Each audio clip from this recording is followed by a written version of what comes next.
Hello. This PowerPoint looks at viruses, worms, and DOS attacks, and is presented by Stephen DeLong. So first, we're going to take a look at the history of viruses, some of the theoretical ideas that came before the actual viruses. Then we'll take a look at viruses, what they are, how they work. We'll do the same thing with worms and DOS attacks. And then we'll also look at how you can defend against these nefarious malwares. We'll look at some famous examples and how much havoc they wreaked. And lastly, we'll summarize some of the ideas, the things you can do to avoid them, and lastly, references. So the first thing we're going to look at is a history. And they were first theorized by mathematicians in the 1930s and 40s. And the idea was that if you have things in the natural world that can replicate, like you have bacteria that self-replicate and you have regular organisms that mix DNA to replicate, that you could have something that mechanically replicates in a computer. And one of the first programs that came out that could do this was a creeper program. And all it did was it popped up on your screen and said, "I am the creeper." And so it wasn't harmful. It was just proving that you could do this, that you could run a program in the background, or a program could get into a computer on the background and do things to a computer. The next one that actually was harmful was the rabbit virus in 1974. This one replicated a lot faster, and it actually could slow computers down to the point of not working and cause a little bit of damage. The first Trojan horse was created in 1975, and you can see just over the course of 4 years, after it was proven it could be done, these viruses got a lot worse and a lot more dangerous. When viruses first started, though, the idea was like cyber vandalism. So it wasn't to cause a ton of harm. It was more to they were inconvenient than they were dangerous. And also here on the left is a picture of Alan Turing, one of my personal heroes. He was one of the people that created or theorized the idea of a computer, described how you could make one. And he also described how you would determine whether something was actual AI. So if you guys want to research the history of computers, Alan Turing is a great person to look into. First, we're going to look at viruses. So viruses exploit vulnerabilities on a computer, and they do this so they get past your defenses, and then through the user has to do something to get them started. So when that happens, they can alter the operation, they can delete files. So that means that they may be running something, they may filter through your documents or pictures and things and delete certain things. And it can also spread through a network. So once you start it, it can go to another computer, and then that user would have to do something to get it started. But again, it has to have some action on the part of the people using it. So one of the defenses against that would be not opening like emails with sketchy documents and things like that. A computer might also continue to operate though with a virus on it. It might just be slower, because not all the time are they trying to like crash your system or make things inoperable. There's other smaller goals that they can be doing. Next, we're going to look at worms. So unlike viruses, worms can self-replicate. They don't need anything on the user to do. And so that they exploit kind of like a virus. So that means like the computer can still run whether you have a worm or not, and things like that. And some of the goals might be similar. The only thing different is that you don't have to have somebody like opening a file or sending an email. Again, it's not attached to a file or program, and it moves a lot quicker because you don't have to have users do anything. So the potential for damage is a lot larger. And because they can self-replicate, you don't know exactly where they're going to end up once you release them or send them out. So then we're going to look at DOS attacks. And DOS means denial of service, which usually means that it stops the actual users that want to use like a website or a program or something or a network to not be able to use it. And it's meant to shut down a specific machine or network. And it's hard to notice at first when it occurs, because sometimes it could just look like a large use of the actual people that want to use a network or a computer. And one strategy that they use is a flooding strategy, so that the network or the computer can't handle all of the traffic it's getting. And it exploits vulnerabilities that cause a crash. So this kind of attack is meant to be costly. It's not that cyber vandalism. It's like cyber crime, that it costs people money, it costs people time to fix and reboot, and also you lose that time, or like if you crash Amazon's system, you have nobody buying things or trading things, so that would cost a lot of money just on the time that it's not operating, let alone having to fix it.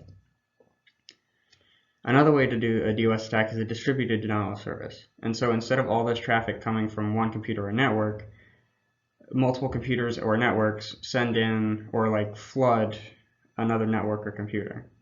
So it's a larger, more expanded version of a regular DOS attack.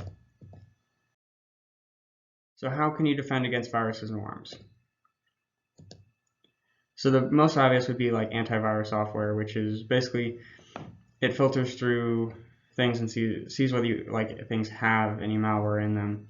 One of the original complaints against antivirus software is that it made your computer run really slowly, but that's changed in the past couple of years because they've gotten better, more efficient, and also computers have gotten a lot faster. So that's less of an excuse now that that's become less of an issue. Another way to do that is firewalls, and firewalls act as kind of like your first line of defense, where they filter through all the traffic and the packets of information that come into your computer and can stop some of these before they get to you. A VPN for remote users. So a VPN is a virtual private network, and it means that a network for remote users, like if somebody's using Citrix, there's a way to encrypt the information going back and forth between your computer and the network. And also you can require passwords for all downloads or hard drives. So if somebody were to download something from the internet, they would have to have a different password than say they logged in on their computer, or there's an email password and things like that. Another would be have a different password for each of your hard drives, so it's harder to infect one of those and get it to spread to other computers or hard drives. Avoid using email attachments and peer-to-peer sharing, because this is how you get sketchy emails, which obviously in the work environment it's impossible not to have this, but to use it as little as possible. And also back up your things regularly, because if say you get a virus that deletes files and things like that, you want to have your files at least in a place so you can put them back on the computers and get over an attack quickly. Next, we're going to take a look at defense against DOS and DDoS attacks. So the first thing would be early recognition.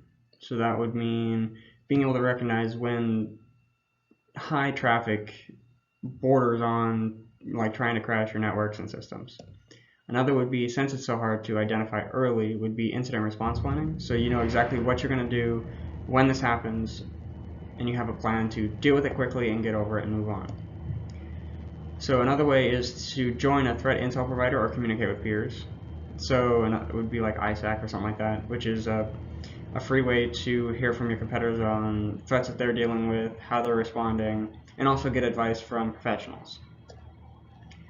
A good way would be firewalls and routers. So that means that as information comes into your system or networks, it's filtering out some of the bad stuff, and then also routing your like traffic. Balancers would be the next one. So routing and balancing like traffic across all your networks and computers, so that it's not just going to one network or system, so it's not crashing it as quickly. Another would be like cloud-based DDoS attack or detection. So this is like a paid option for companies. So we're going to take a look at some famous examples. One of the first ones is CryptoLocker, and it's a virus, so you had to do something to get it, so open a file, run a program, something like that. And what it does is it finds your personal information and then it holds it hostage, because it's a type of ransomware. So basically, people are expecting you to pay to get your information back, or for them not to use it. One's a virus, one's a worm. I love you they were both through email, and I love you would be the subject line, and you would get a document saying this is a love letter from so-and-so, and if you opened it, you would get the virus. My Doom was a worm, though, through an email, and what it would do is it acted as like a DDoS attack, and so it got all these computers to work as a network and then bombarded another network to shut it down. Another one is the Mirror Krebs and the OVH, and these were distributed DOS attacks as well, but these were targeted at, the first one ran through Linux, the other one ran through Microsoft, and they targeted the companies, and it cost a ton of money to fix and get over. And here's a quick video on the MyDoom virus.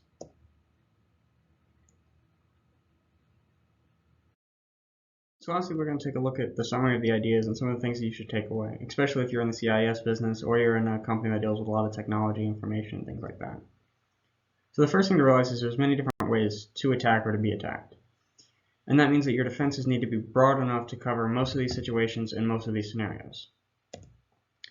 And because everything is constantly evolving and things happen rapidly, especially in fields of like technology, malware, and things like that, obviously it's not going to be able to catch everything. Your defenses still need to be broad and catch a lot, but they're not going to catch everything. So therefore, you need to have a defense and a response plan. So defense would be like you have your firewalls, your routers, and your antivirusware and things like that. But if they don't catch something, you also need to have a plan for how you're going to respond, what you're going to do to minimize the damage and move on so you can start making money again.